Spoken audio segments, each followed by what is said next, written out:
ఈరోజు మనం పొట్టు తీయని పప్పు పెసరపప్పు కర్రీ చేసుకుంటున్నాం. ఉల్లిగడ్డలతో బాగుంటుంది కర్రీ. 2 స్పూన్లు ఆయిల్ వేసుకున్నాం.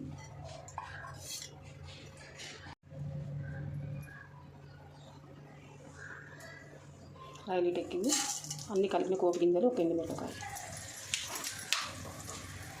కార, మినపప్పు, శనగపప్పు, ఎండుమిర్చి, కోపి గింజలు అన్నీ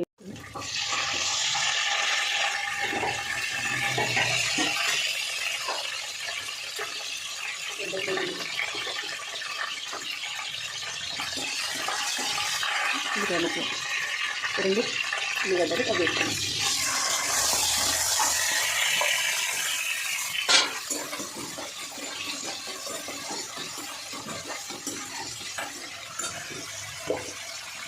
కొంచెం ఉప్పు వేసుకున్నాం. ఉల్లిగడ్డలు తొందరగా ఫ్రై అయ్యింది.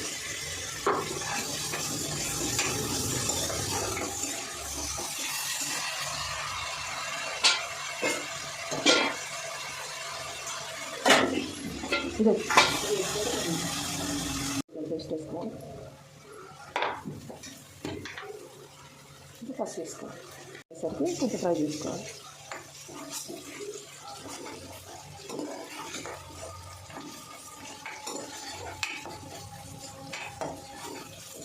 కొంచెం అడిగంటకుండా ఫ్రై చేసుకోవాలి.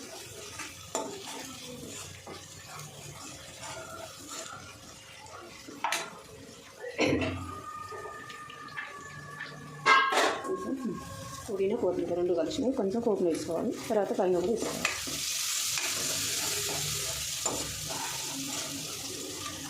అది పొట్టు తీయని పెసరపప్పు 1 గంట ముందు నానబెట్టుకొని 5 కేజీ 2-3 సార్లు కడిగి పై పొట్టు తీయాలి. మొత్తం తీయద్దు, ప్రోటీన్స్ అనేది పోతుంది. ఇప్పుడు ఈ పప్పు మనం శుభ్రం చేసుకున్న పప్పు కోపం వేసుకుంటాం. ఉల్లిగడ్డలు మగ్గిన కొంత మగ్గిపోయిందిగా. ఇప్పుడు ఈ పప్పు వేసుకుంటాం.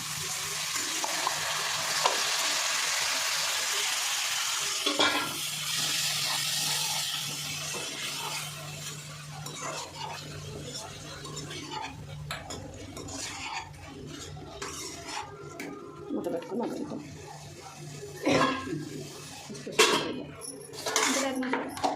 ఒక 5 నిమిషాలు మగ్గుతాం.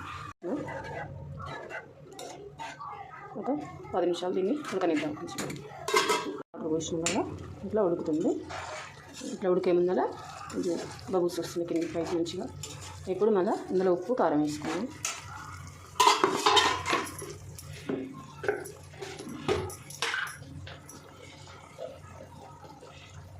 స్పూన్ వేస్తున్నాను కారం. తినేదాన్ని బట్టి వేసుకోండి. ఫస్ట్ మనం ఉల్లిపాయలలో కొంచెం ఉప్పు వేసిన, నేను మళ్ళీ ఒక స్పూన్ వేస్తున్నాను. ఉప్పు లేని కారం, ఉప్పు కారం తినేదాన్ని బట్టి మీ ఇష్టం ఉంటే వేసుకోండి.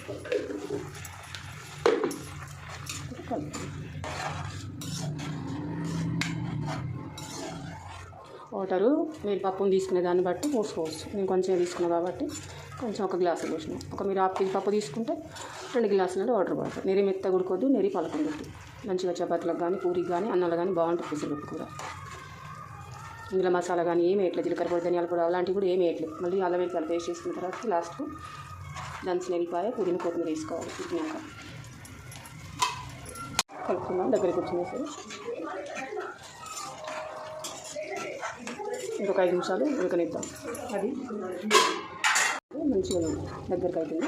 ఆయిల్ పైకి వేస్తుంది. ఇప్పుడు ఇందులో మనం కొత్తిమీర, పుదీనా రెండు కలిపి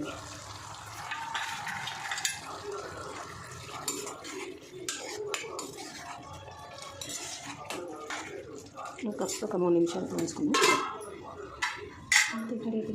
ఒక నిమిషం మంచి దగ్గరికి వచ్చింది.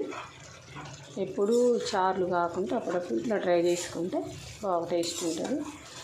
పెసరపప్పు కూర రెడీ.